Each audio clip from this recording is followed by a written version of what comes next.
What's up, everybody? Welcome back to another episode of the Plus Money Sports Betting Podcast. My name is Q. You can follow me on all socials at Bets by Q. And of course, this podcast is brought to you by Black Sheep Betting, where it is a dog's world. There are two links in the description. One is for the VIP. That is where I drop all of my official plays. It is not for everybody. It is designed for disciplined bettors looking for a consistent month-over-month profit. Okay? It's not a place for parlays, not a place for lotteries. It is a place where value trumps all. The second link in the description, that is for access to the free Discord chat. It is hosted by my friend Will from the Double Fault Tennis Podcast. It's a place to hang out, chat about sports, share bets, celebrate wins, cope with the losses. We're closing in on 1,000 members, building a winning community. Come check it out. We talk sports 24/7, 365. You'll usually find me in the tennis channel late at night or early in the morning. We got the Paris Masters coming up, the ATP Finals coming up. I mean, this is where you want to be at. So if you miss some of the action on the podcast, or you're just not really feeling the plays on the podcast, come check out the free Discord, because we will be dropping plays in there seemingly every hour is what it feels like. So we would love to have you in there. Can't wait to see you. All right, let's recap yesterday. We hit our only play, and it hit in the first half.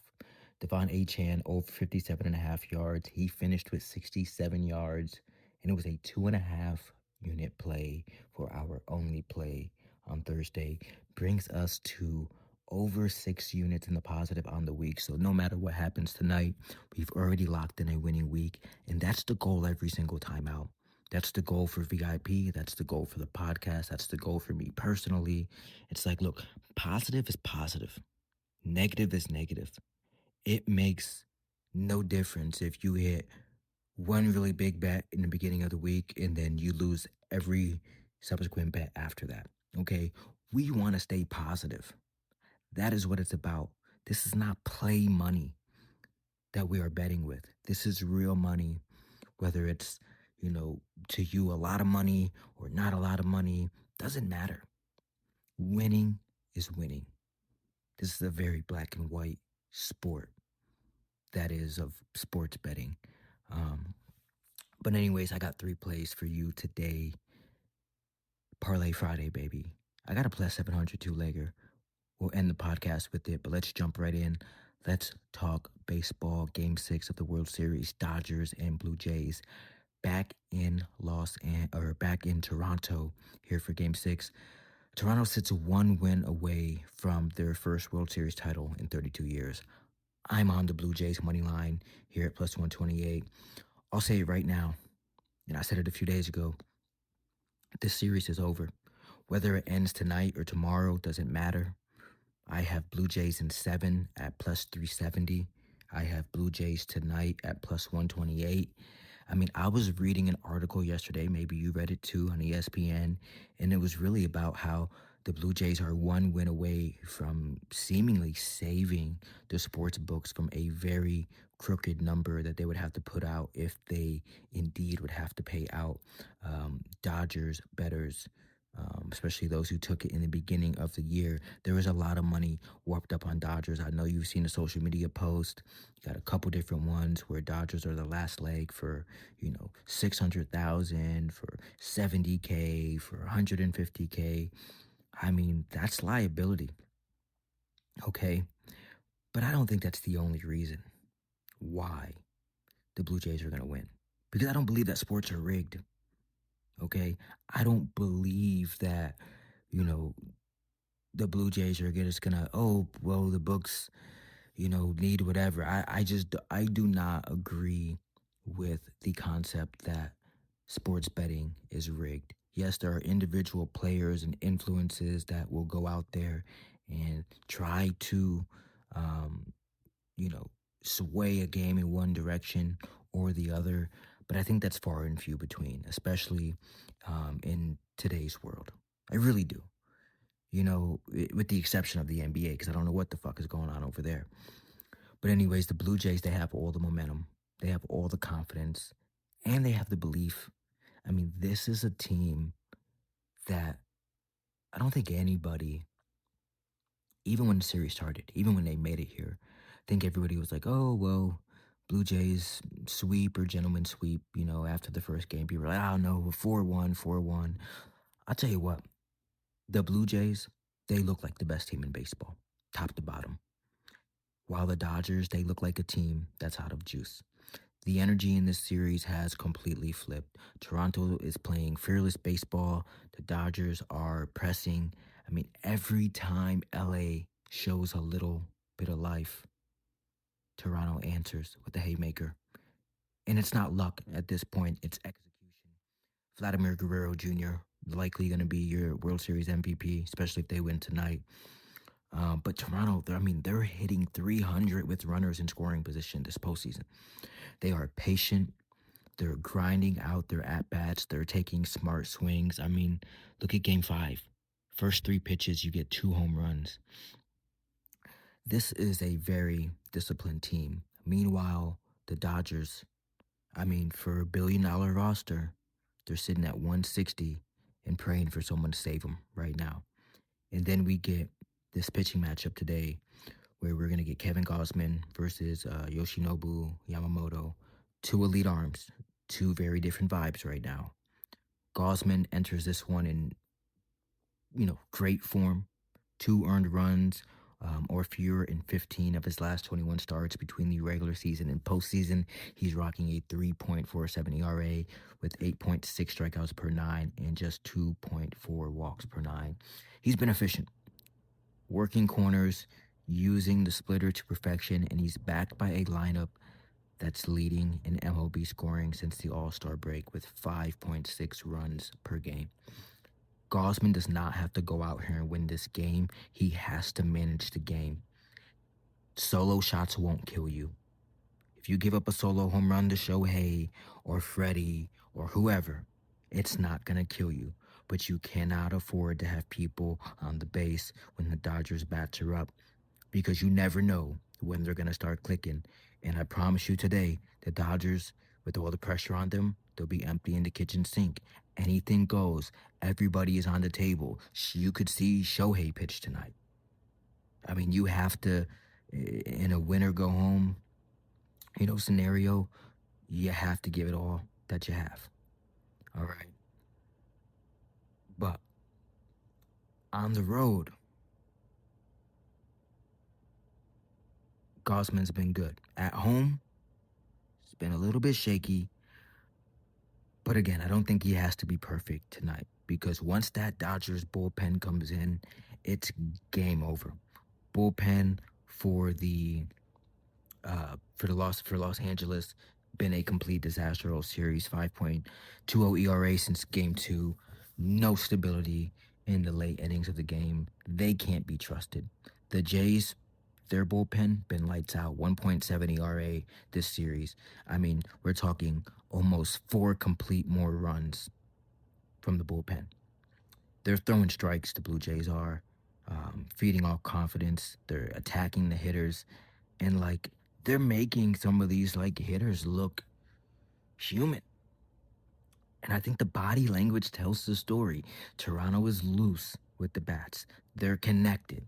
They're smiling. The Dodgers look completely frustrated. They look tense. They look tight. Mookie Betts and Freddie Freeman have combined for a handful of hits in the last 4 games.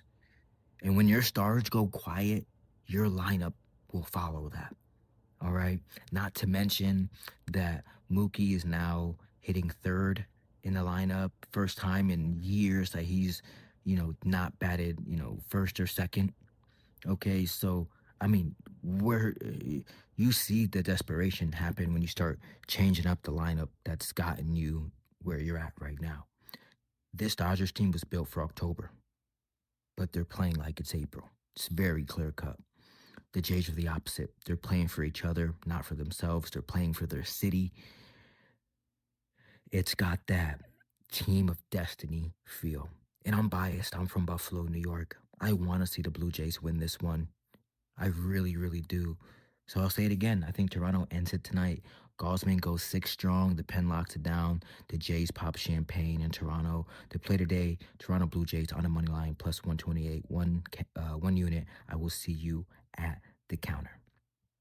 Okay, Let's switch gears. Let's go to the ice. I'm back in the Detroit Red Wings tonight, plus 100 against the Anaheim Ducks. They were a personal play for me last night. Cashed a ticket in a tight shootout, and I'm going to ride them again here in Anaheim. Okay? I know the Ducks are rested. I know that I normally bet rest advantages. However, they don't always play out. Detroit's the better team. This is simple.